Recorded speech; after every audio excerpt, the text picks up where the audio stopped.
Rádio Rio de Janeiro, a emissora da Fraternidade, passa a apresentar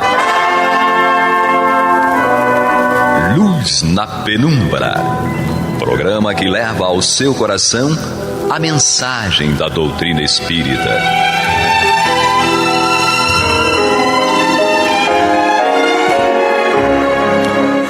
E com vocês, André Afonso Monteiro, para o estudo do livro A Gênese, da obra codificada por Allan Kardec. Olá, amigo ouvinte da Rádio Rio de Janeiro, a emissora da Fraternidade, a rádio que toda a família pode ouvir, programa Luz na Penumbra, estudo da obra A Gênese, comigo, André Monteiro. E amigo ouvinte internauta, hoje nós vamos iniciar o capítulo 15 da obra A Gênese, Os Milagres do Evangelho. Lembrando que nós estamos acompanhando o nosso estudo baseado na publicação do livro A Gênese, na tradução da editora Leon Denis. É a terceira edição de 2010, tradução de Albertina Escudeiro Seco. Ela fez aqui a tradução da a terceira edição, na verdade, né, da obra A Gênese aqui de Allan Kardec. E nós vamos aqui nesse estudo iniciar falando sobre os milagres do Evangelho, que é o título do capítulo. E nesse capítulo, Kardec ele aborda inicialmente as observações preliminares sobre o tema. Ele fala sobre os sonhos, estrela dos magos, dupla vista, curas, possessos, ressurreições, sobre o Jesus caminhando sobre a água, a transfiguração, tempestade aplacada, bodas de Caná, multiplicação dos pães, tentação de Jesus, prodígios por ocasião da morte de Jesus, aparição de Jesus após sua morte e o desaparecimento do corpo de Jesus. Então esses são temas aqui abordados por Allan Kardec nesse capítulo. E em relação a essa abordagem, por exemplo, ele vai comentar a entrada de Jesus em Jerusalém, o beijo de Judas, a pesca milagrosa, a vocação de Pedro, André, Tiago, João e Mateus, as curas, a perda de sangue da mulher hemorrágica, a cura do cego de Betsaida, a cura também do paralítico do poço, os 10 leprosos, a mão seca, a mulher curvada, o paralítico da piscina. Na verdade, eu falei até antecipadamente, né? O cego de nascença, enfim. Numerosas outras curas de Jesus também são citadas aqui por Kardec, os possessos, enfim. Kardec faz uma abordagem nesse capítulo aqui sobre esses pretensos fatos caracterizados, não pretensos não os fatos, né? Mas a pretensa caracterização dos fatos a título de milagres. E nesse primeiro momento a gente tem que entender o significado da palavra milagre. Então aqui no dicionário da Porta Editora, ele vai dizer que milagre é um fato extraordinário ou inexplicável pelas leis da natureza que é atribuído à causa divina ou sobrenatural. Intervenção sobrenatural. Figura de cera que o povo oferta aos santos em cumprimento de um voto. Aí no sentido figurado, coisa extraordinária de que se não está à espera ou que parece incompreensível. É uma maravilha. Deriva do latim miraculo com metástase. Isso aí. Então, de uma forma aqui resumida, a gente vai entender que isso é um fato extraordinário, algo que a gente não está à espera que aconteça, que apareça a um primeiro momento às nossas vistas como algo incompreensível, incompreensível no sentido de ser inexplicável pelas leis da natureza, e ele acaba, por essa falta de explicação pela ciência, pelas leis da natureza, ele é caracterizado, atribuído a uma causa divina ou sobrenatural.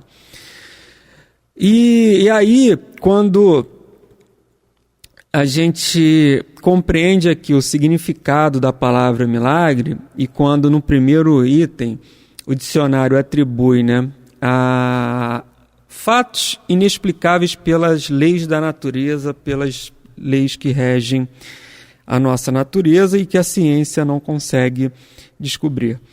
Então, e aí a nossa grande dúvida é: qual o nosso conhecimento que nós temos hoje para a gente realmente saber se um fato ele possui explicações ou não?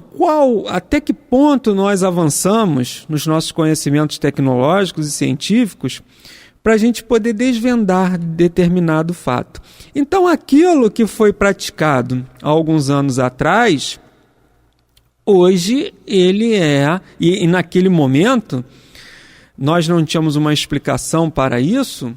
Hoje, com o avanço da tecnologia, com o avanço da literatura, do que a gente tem de conhecimento, a gente já não caracteriza mais como esse milagre ou como algo inexplicável. Ele passa a ter uma explicação. Então, a gente começa a compreender que o nosso conhecimento ele possui ainda limitações, isso é óbvio. Nós estamos avançando no campo intelectual também, cada vez mais. E a partir desse momento que a gente não consegue essa explicação no que a ciência nos apresenta hoje, isso é um milagre, é um fato extraordinário, incompreensível, porque a gente não tem nada na ciência, na literatura, nas leis da natureza que possam explicar esse fato. E aí a gente caracteriza como milagre. Kardec, no capítulo anterior da obra Gênese, no item 14, ele aborda um pouco desses fatos. Ele vai fazer essa abordagem. Aliás, já no capítulo 13, ele fala da característica dos milagres de uma forma geral. No capítulo 14, ele aprofunda um pouco dessa possibilidade desses fatos que nós caracterizamos como milagres. Ele diz que através dessa manipulação dos fluidos, nós vamos conseguir explicações de alguns fatos considerados sobrenaturais. Então ele já começa trabalhando antecipadamente no capítulo 13 e no capítulo 14 essa explicação desses fatos tidos como extraordinários, como milagres. E aqui, propriamente, e sendo mais específico no capítulo 15, Kardec vai fazer a abordagem e a análise de cada fato. E ele começa com as suas observações preliminares. Então a gente já entendeu mais ou menos o significado da palavra milagre. Ou seja, então a gente vai estudar aqui, teoricamente, fatos que aconteceram no passado, na época de Jesus, os milagres do Evangelho, e hoje vamos avançando com o conhecimento, e com Kardec coloca, e lembrando que essa obra é de 1869, então Kardec ele já vai estudar ali, limitado também ao conhecimento tecnológico ou desenvolvimento científico que eles tinham da época dele, que também possuía as suas limitações maiores do que a que nós temos hoje. Mas alguns fatos tidos lá como milagres, hoje a gente já consegue uma explicação racional para esses fatos. Então Kardec diz aqui para nós: observações preliminares. Item 1. Os fatos relatados no Evangelho e que até hoje são considerados milagrosos pertencem, na sua maioria, à ordem dos fenômenos psíquicos, isto é, daqueles que têm como causa primária as faculdades e os atributos da alma. Então Kardec vai dizer que esses fatos relatados no Evangelho, fatos que no momento da vida de Jesus entre nós, da existência de Jesus entre nós, o que nós consideramos como milagres, como esses fatos extraordinários e sem explicações e com atribuições de causa divina e sobrenatural, isso na verdade são fenômenos que na sua maioria pertencem à ordem dos fenômenos psíquicos, isto é, têm a sua causa primária nas faculdades e nos atributos da alma. Então, Kardec vai dizendo aqui que esses fatos que foram praticados por Jesus, eles têm uma explicação baseada na capacidade, nos atributos, nas faculdades que Jesus possuía para colocá-los em prática. Mas, amigos ouvintes, eu sou André Monteiro e nós estamos aqui na Rádio Rio de Janeiro apresentando o programa Luz na Penumbra com o estudo da obra A Gênese e hoje iniciando o capítulo 15, Os Milagres do Evangelho. Então, continuando aqui no item 1, Kardec diz: confrontando-se esses fenômenos com os que foram descritos e explicados no capítulo anterior, foi a remissão que nós fizemos ao capítulo 14, os fluidos, reconhecemos sem dificuldade que existe entre eles uma identidade de causa e efeito. E nesse capítulo 14 nós lembrávamos da possibilidade do espírito manipular os fluidos, as substâncias que existem ao nosso redor e através dessa manipulação nós atingirmos os fenômenos. E isso de uma forma consciente ou inconsciente, tanto espírito encarnado como desencarnado. E aí Kardec continua, aqui no capítulo 15, no item 1. A história registra fatos análogos em todos os tempos e entre todos os povos, uma vez que desde que existem almas encarnadas e desencarnadas, esses mesmos efeitos forçosamente têm se produzido. Pode-se, a verdade sobre esse ponto, contestar a veracidade da história, mas hoje eles acontecem sob nossos olhos e, digamos assim, à vontade, através de indivíduos que nada têm de excepcional. Apenas o fato de um fenômeno se repetir com idênticas condições é suficiente para se provar que ele é possível e está sujeito a uma lei, não sendo assim milagroso. O princípio dos fenômenos psíquicos repousa, como já viu, nas propriedades do fluido perispiritual. E isso Kardec também aborda no capítulo 14, que constitui o agente magnético. Então vamos dizer que nós possuímos uma capacidade, através do fluido perispiritual, de manipular, nesse magnético, a possibilidade de manipular os fluidos. E isso vai variar de espírito para espírito, de acordo com o seu grau, com a sua capacidade de evolução que já atingiu para fazer essa manipulação. E aí nós fazemos uma conta, uma multiplicação para chegar até o grau, né, que Jesus obtinha de evolução, já a evolução espírito puro, a possibilidade, a capacidade que ele tinha de manipulação desses fluidos, né, de magnetismo. Então continua aqui Kardec. Nas manifestações da vida espiritual, durante a encarnação e após a morte, e finalmente na constituição dos espíritos e no papel que eles representam como força ativa da natureza. Uma vez conhecidos esses elementos e comprovados os seus efeitos, eles têm por consequência a fazer admitir a possibilidade de certos fatos que eram rejeitados enquanto se lhes atribuía uma origem sobrenatural. Sem nada prejugar sobre a natureza do Cristo, cuja análise não entra no plano desta obra, a natureza do Cristo ele não está entrando nessa esfera. E considerando por hipótese somente um espírito superior, não se pode deixar de reconhecer nele um daqueles espíritos de ordem mais elevada e que está colocado pelas suas virtudes muito acima da humanidade terrestre. Foi o que nós falávamos anteriormente, né? Kardec vem aqui tratando no último parágrafo do item 1, falando que existem elementos, o elemento fluídico, né? E conhecido e comprovado os seus efeitos, a gente começa a admitir a possibilidade de fatos que teoricamente eram rejeitados. Então, quando não se conhecia o fluido como um elemento capaz, como uma matéria capaz de ser manipulada e transformada, a gente não conseguia compreender os seus efeitos. A causa, ela está na possibilidade de manipulação dos fluidos. Com isso se atingem fenômenos que, teoricamente, catalogados por milagres, porque a gente desconhece ou desconhecia esse elemento fluídico. Agora não. Com esse conhecimento, a gente começa a entender certos fenômenos. E aí ele vai dizer que Jesus ele faz parte dessa ordem de espíritos com uma evolução mais elevada, muito acima da nossa aqui na Terra, porque ele é espírito puro. E como os benfeitores dizem, que ele é aquele espírito, né, que é o nosso mestre, modelo e guia, então ele tem uma elevação muito superior à nossa. E aí ele continua: pelos imensos resultados que ela produziu, sua encarnação neste mundo só podia ser uma dessas missões que são confiadas apenas aos mensageiros diretos da divindade para o cumprimento dos seus desígnios. Vejam que Kardec fala de encarnação, sua encarnação neste mundo, e não sua reencarnação.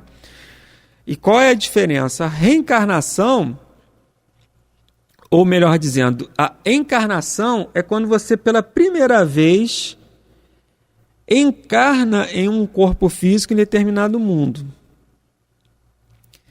E quando a gente vai estudar lá em O Livro dos Espíritos e também o Evangelho, a pluralidade dos mundos habitados, o planeta Terra não é o único mundo, ele é um planeta de provas e expiações em transformação para mundo de regeneração. E antes existem os espíritos, né, na classe de planetas, né, planetas primitivos, planetas de provas e expiações, planetas que são os mundos regenerados. Então, nós estamos caminhando aí para essa terceira ordem, né? Saímos de mundos primitivos para mundos de provas e expiações e estamos caminhando para mundos regenerados. E cada um desse mundo tem uma característica específica. E nós vamos encarnando e reencarnando. Então, encarnar era a primeira vez que esse espírito está em um corpo físico nesse mundo. Então, Jesus não reencarnou na Terra, ou seja, ele não esteve antes em um corpo físico na Terra. A primeira e única vez que ele esteve aqui encarnado foi esse relato que nós temos da Bíblia e do Evangelho. Ele não esteve antes e também posteriormente não reencarnou no nosso planeta. E esteve aqui como uma missão, como Kardec diz, que ele é um enviado direto da divindade para nos ajudar e cumprir os seus desígnios. Então não tem erro, é um mensageiro que não tem possibilidade de falha. Então Kardec coloca, olha, é um espírito de luz muito acima de nós, um enviado direto de Deus para nos auxiliar no cumprimento das obras de Deus. Continua Kardec: supondo que ele não fosse o próprio Deus, mas um enviado de Deus para transmitir a sua palavra, ele seria mais que um profeta, porquanto seria um Messias divino. Como homem, tinha a organização dos seres carnais, mas como espírito puro, desprendido da matéria, devia viver mais da vida espiritual do que da vida corporal, da qual não possuía as suas fraquezas. E aí a gente faz um ponto aqui para entender que a influência da matéria sobre Jesus era praticamente nula, praticamente zero, por conta da evolução que ele atingia. Então, as necessidades materiais, as necessidades orgânicas de Jesus eram naturais à sua sobrevivência. Mas os paixões, os vícios, as outras tormentas que um homem, quando a gente diz homem, um ser humano encarnado, um espírito encarnado, sofre quando está no corpo físico, essa influência material, essa influência das paixões e dos vícios, das tentações, em Jesus era nula, tendo em vista, como Kardec diz aqui, ele viver mais, ainda que encarnado, ele viver mais no mundo espiritual do que propriamente corporal. Isso quer dizer que, ainda que espírito, ainda que no corpo físico, a influência da matéria sobre Jesus era pouca, quase nenhuma. E ele vivia mais como ainda num estado espiritual do que propriamente no estado material. Mas isso não quer dizer que ele não tenha estado em um corpo físico. Jesus esteve sim num corpo físico e encarnou, conforme Kardec traz aqui para nós. Sua superioridade sobre os homens não resultava das qualidades particulares do seu corpo, ou seja, ele não, os atributos, as capacidades são inerentes ao espírito e não aos órgãos do corpo físico, mas das do seu espírito, que dominava a matéria de uma maneira absoluta, e da qualidade do seu perispírito, constituído da parte mais quintessenciada dos fluidos terrestres. E aí ele fala, remissão capítulo 14, item 9, que fala sobre os fluidos. E aqui mais uma vez, Kardec relatando que a influência da matéria era nula. Ou seja, o seu espírito dominava absolutamente o seu corpo físico, a sua matéria. Continua Kardec. Sua alma devia se ligar ao corpo por laços estritamente indispensáveis. Ou seja, estava ligado pelo perispírito, obviamente, mas ele mesmo fala que esse perispírito de Jesus, ele era formado por matérias, por fluidos do nosso plano terrestre, mas da matéria mais quintessenciada, mais rarefeita, mais leve possível. Constantemente desprendida constantemente desprendia. Ela com certeza facultava-lhe a dupla vista, não só permanente, como do excepcional penetração e muito superior àquela que se vê entre os homens comuns. É a dupla vista, a possibilidade de você ver com os olhos da matéria e com os olhos do espírito. E mais uma vez, os órgãos físicos tinham influência nula no espírito de Jesus. O mesmo devia ocorrer com todos os fenômenos que dependem dos fluidos perispirituais ou psíquicos. A qualidade desses fluidos lhe dava uma imensa força magnética, auxiliada pelo incessante desejo de fazer o bem. Então, vocês veem, amigos ouvintes e internautas, que a influência, Kardec vem construindo para nós um raciocínio de que a influência da matéria sobre Jesus era nula, era praticamente nada. E quando nós vamos analisando nós mesmos, e aí a gente vai se fazendo uma conta, para a gente entender isso, nós temos espíritos aqui que reencarnaram entre nós, que demonstraram também uma influência da matéria menor do que talvez a gente tem em uma média.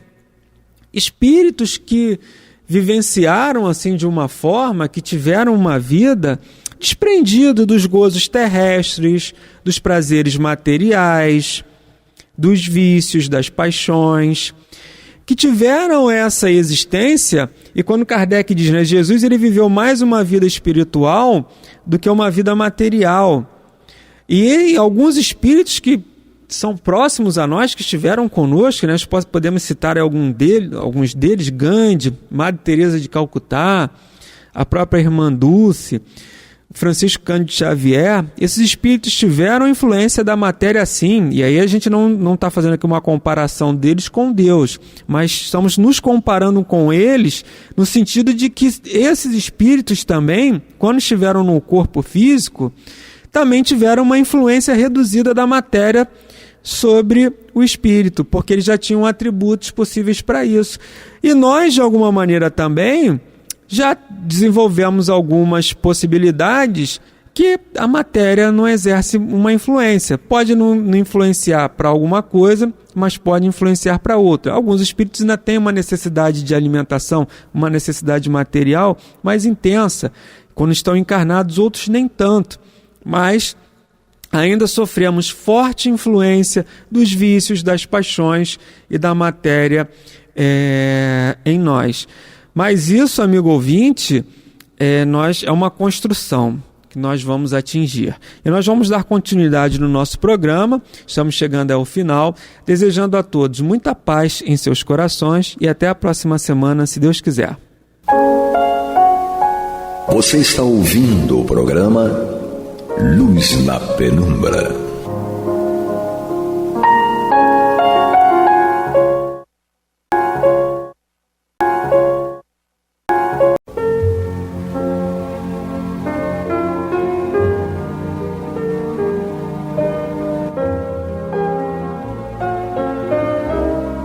A Rádio Rio de Janeiro está levando ao seu lar e ao seu coração a mensagem consoladora da doutrina espírita, através do programa Luz na Penumbra.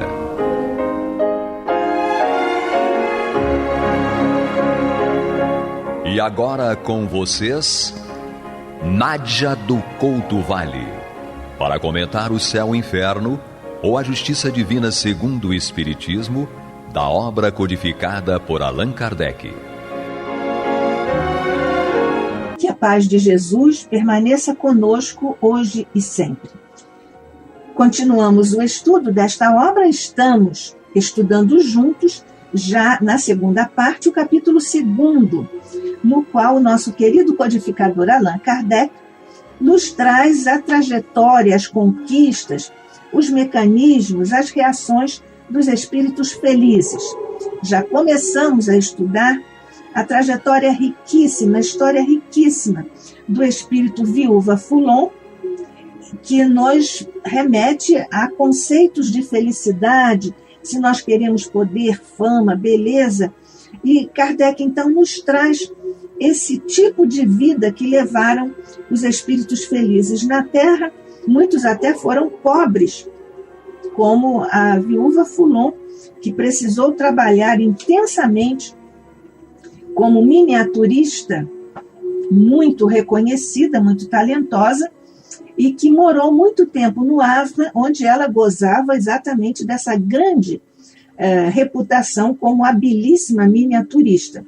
Tinha um talento extraordinário e era, no início, amadora, mas depois, com as necessidades que lhe sobrevieram na encarnação, ela usou o seu talento para sobrevivência, porque também era dotada de alta inteligência e amenidade de caráter, segundo nos descreve o nosso querido codificador, acrescentando ainda a firmeza, a segurança da Viúva Foulon, e que era discreta, nem alardeava as suas qualidades, nem o bem que ela fazia.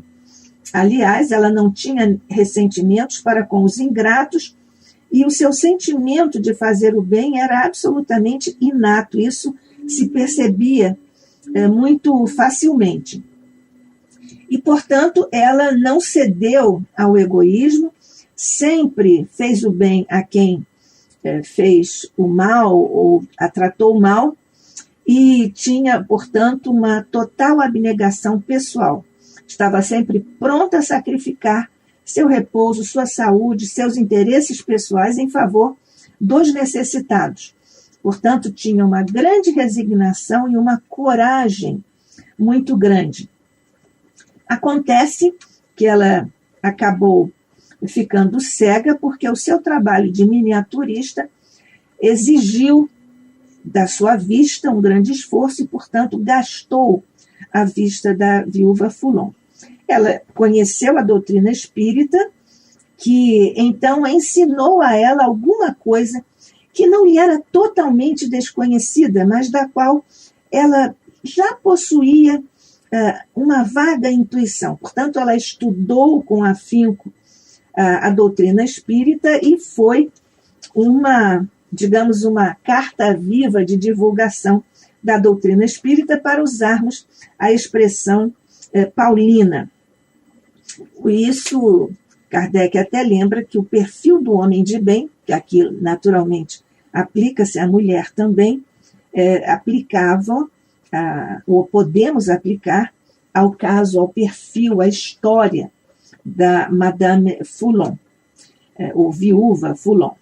Ela teve uma desencarnação, como acontece com os espíritos felizes, bastante serena, em função de uma consciência ilibada. Ela já tinha convicção da imortalidade e da possibilidade de manter contato com os filhos, aconselhá-los, protegê-los, como nós vemos que ela realmente fez isso nesse trânsito da vida corporal para a vida no plano espiritual. Kardec, Amélie Boudet e a senhora Foulon, ou a Viúva Foulon, eram amigos. E quando Kardec soube da desencarnação da senhora Foulon, a primeira coisa que ele fez foi ter o cuidado de evocá-la. Essa evocação deu-se exatamente 3 dias após a sua desencarnação, no dia 6 de fevereiro de 1865, porque ela desencarnou no dia 3 de fevereiro de 1865. Ela declara que tinha como certo que Kardec iria evocá-la, que não experimentou qualquer perturbação e declarou: esta, a perturbação, só existe para os seres envoltos e submersos nas trevas do seu espírito. Nós já estudamos isso, estamos apenas retomando o fio da meada da história da viúva Foulon. Ela declara sentir-se feliz.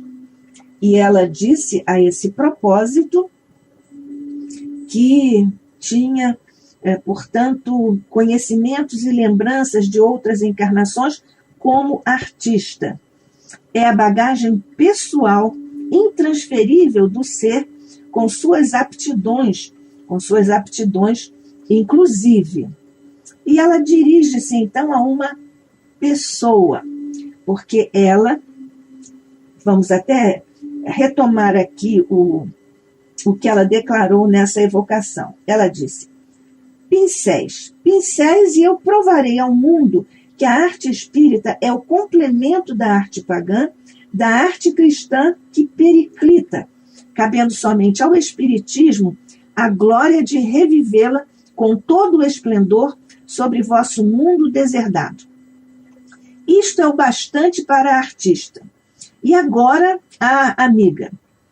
No nosso último encontro, nós deixamos esta pergunta: que amiga será essa a quem a viúva Foulon dedica uma parte da sua manifestação aqui nessa declaração à mesa mediúnica? Então ela diz: isto é o bastante para a artista. E agora a amiga. Na verdade, esta boa amiga era a senhora Allan Kardec, ou seja, Amélie Boudet. Ela diz: por que vos incomodar assim, minha boa amiga? Referindo-se à senhora Allan Kardec, Amélie Boudet. Com o motivo da minha morte. Vós, principalmente, vós que conheceis as decepções e amarguras da minha existência, por isso nós dissemos que eram amigas, conheceis as decepções e amarguras da minha existência, portanto, vós que tinhais esse conhecimento, devereis antes regozijar-vos em sabendo que não mais bebo na taça amarga das dores terrenas, taça esgotada até as fezes. Crede-me, os mortos são mais felizes que os vivos, e pranteá-los é duvidar das verdades espíritas. Nós aqui vemos, nós sabemos disso pela doutrina espírita. A viúva Foulon também já sabia, porque, como dissemos ainda há pouco, ela começou a estudar intensamente com afinco a doutrina espírita, e nós, pela força da emoção, porque nós temos ainda esses vínculos, essas ligações com os queridos do nosso coração, nós pranteamos, nós choramos, nós até lamentamos. Isso é humano, mas do ponto de vista da razão que nos rege, e a nossa fé é raciocinada, como nós temos a certeza da imortalidade e a certeza de que os nossos afetos do coração partiram para o plano espiritual e lá estão sendo atendidos por abnegados mentores queridos, então nós não duvidamos das verdades espíritas. Mas o coração é teimoso e nós ainda pranteamos. Mas ela diz isso para Amélie Boudet: crede-me, os mortos são mais felizes que os vivos, e pranteá-los é duvidar das verdades espíritas. Tornareis a ver-me, ficai certa. Se partir primeiro, é porque finda estava a tarefa, que, aliás, cada qual tem na terra. Assim, quando a vossa for completada, vireis repousar um pouco junto de mim, para recomeçar mais tarde, atento ao princípio de que nada é inativo em a natureza.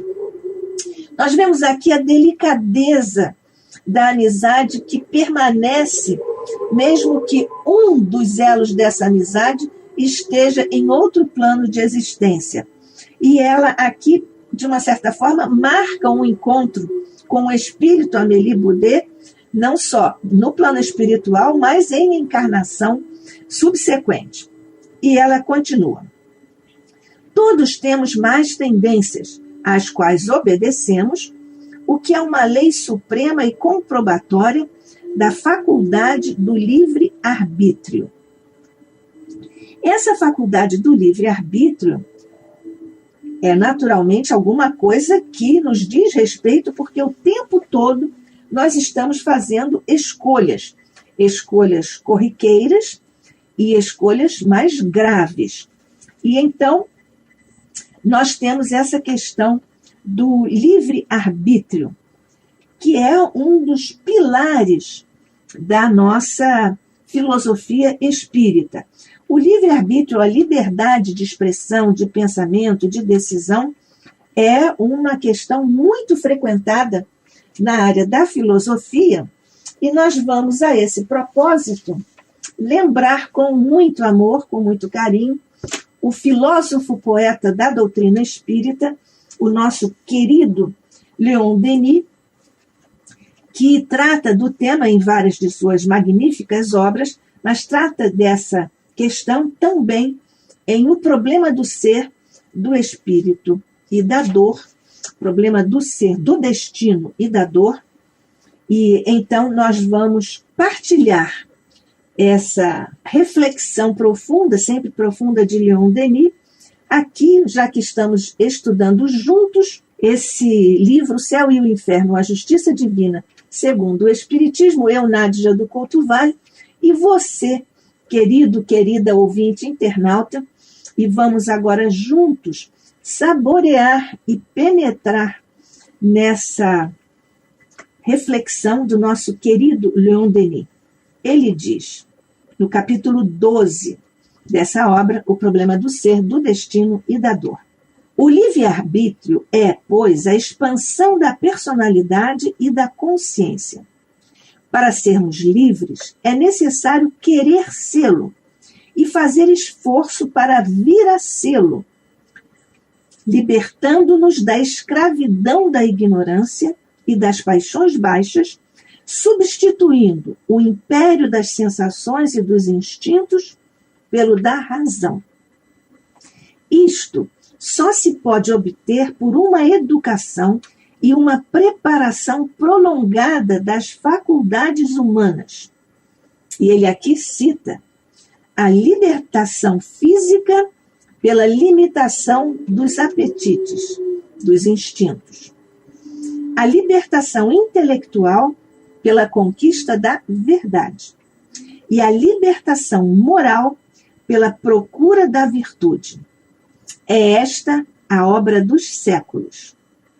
Mas em todos os graus de sua ascensão, na repartição dos bens e dos males da vida, ao lado da concatenação das coisas, sem prejuízo dos destinos que nosso passado nos inflige, há sempre lugar para a livre vontade do homem.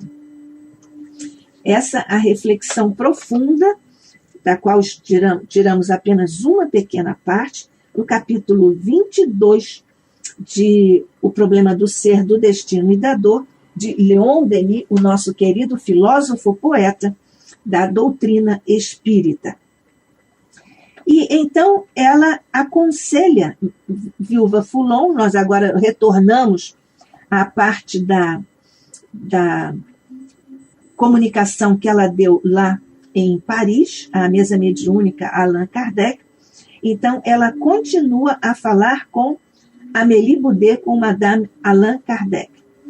Ela diz, quando ela falou do livre-arbítrio, todos temos mais tendências às quais obedecemos, o que é uma lei suprema e comprobatória da faculdade do livre-arbítrio. E ela continua. Portanto, tende indulgência e caridade, minha amiga, Sentimentos esses de que mutuamente carecemos, quer no mundo visível, quer no invisível. Com tal divisa, tudo vai bem. Não me direis para cessar de falar. Sabei, contudo, que para a primeira vez, bem longa já vai a conversação, motivo pelo qual vos deixo para dar a vez ao meu excelente amigo, Sr. Kardec. Nós vemos aqui também a delicadeza que ela teve de, à mesa mediúnica com o Kardec, ela dirigir uma palavra de amor, de carinho, de reafirmação da amizade a Madame Kardec.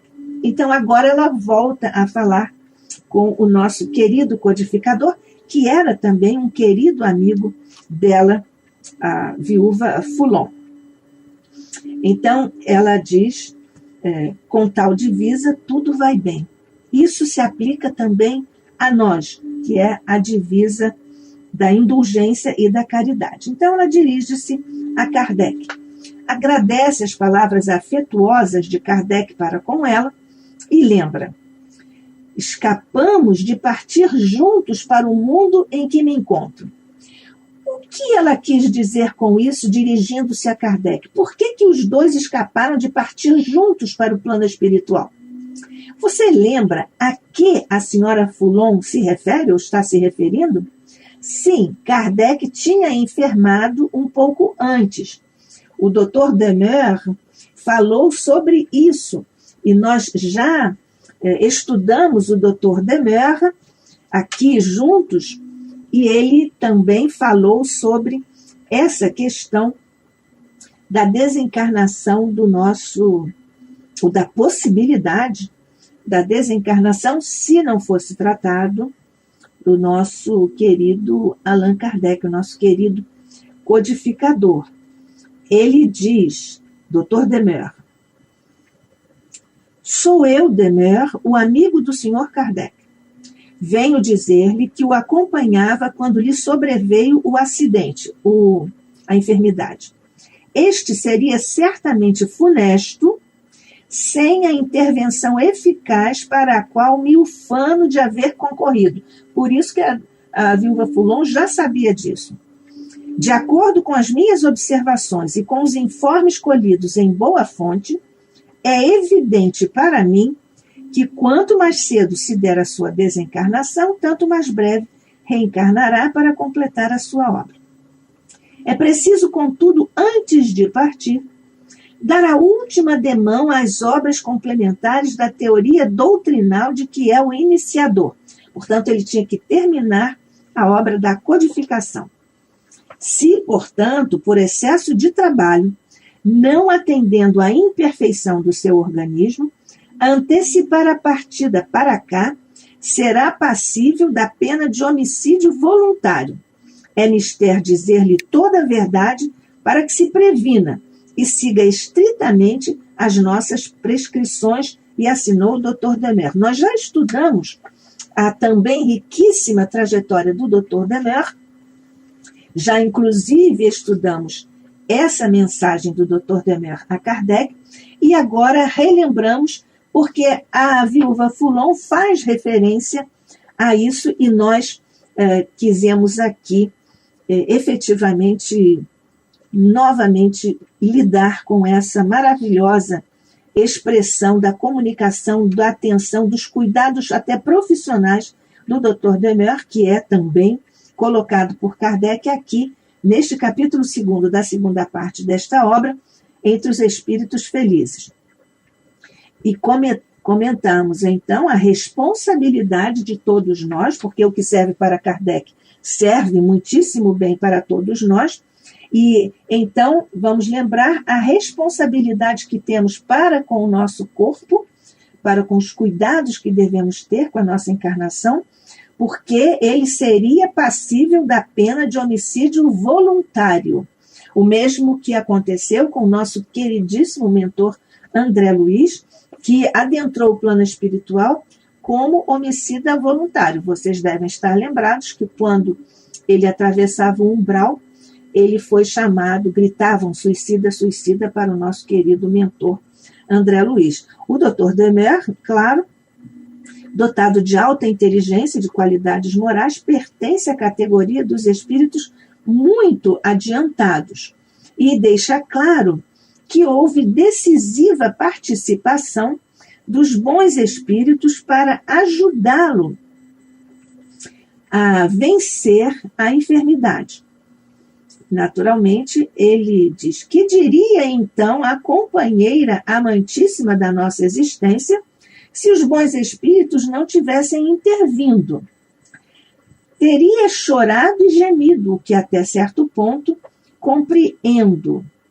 Isso está dito aqui, já em o Céu e o Inferno, a Justiça Divina segundo o Espiritismo, aqui no depoimento de nossa viúva Foulon. E ela aconselha Kardec, porque ela aqui, quando faz esta pergunta a Kardec, busca o caminho da afetividade, da emoção. Que diria então a companheira, referindo-se a Amélie Boudet, amantíssima da nossa existência, se os bons espíritos não tivessem intervindo, ou seja, para ajudá-lo a vencer a enfermidade.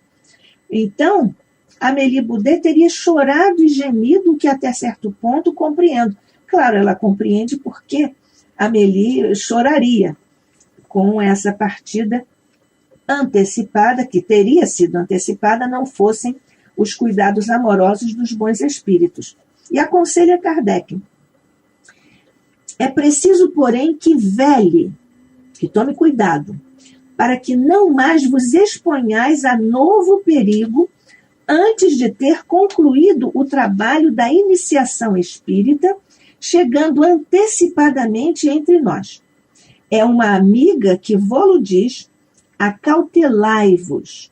Naturalmente, ele precisa se acautelar com relação a uma possível enfermidade que poderia advir em função de uma eventual distração, digamos assim. Portanto, é a responsabilidade para com o corpo e para com a saúde, porque isso pode abreviar a nossa própria existência. Os espíritos nos ajudam com coisas materiais também, nós vemos isto.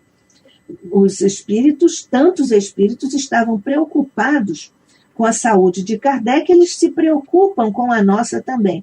Mas no caso do Kardec, um missionário desse porte, naturalmente que eles estavam preocupados com isso. Nós vemos também que as amizades permanecem no plano espiritual. Vejamos o entrelaçamento dos corações de Dr. Demer, da senhora Foulon, de Kardec, de Amélie Boudet e de tantos outros. Ela declara e informa que ia para junto dos queridos filhos. Depois disso, ela ia ver além-mar, como ela diz, se sua ovelha viajora aportou-a à terra ou permanece à mercê das tempestades. É uma referência que ela faz a uma das filhas que morava na América. Pede proteção para todos e promete voltar, porque era uma conversadora infatigável. Realmente volta 2 dias após esta comunicação, que foi feita, aliás, 3 dias depois da sua desencarnação. Portanto, o próximo documento que vamos estudar é de 5 dias depois da desencarnação, com nova comunicação do espírito viúva Foulon. Que a paz de Jesus permaneça conosco hoje e sempre. Que assim seja.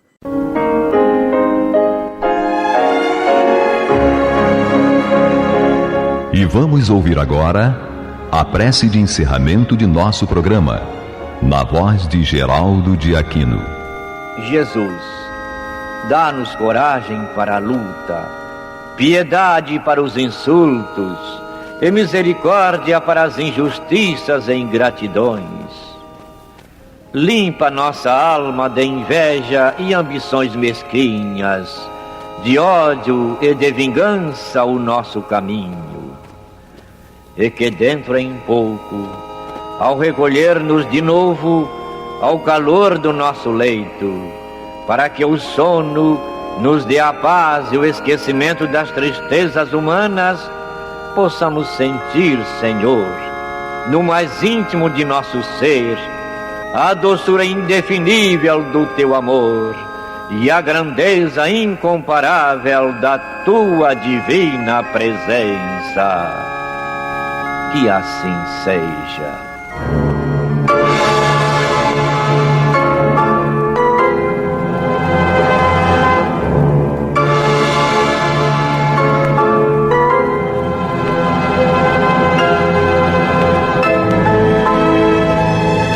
Acabamos de apresentar o programa Luz na Penumbra, que voltará a ser apresentado amanhã às 21 horas nesta emissora.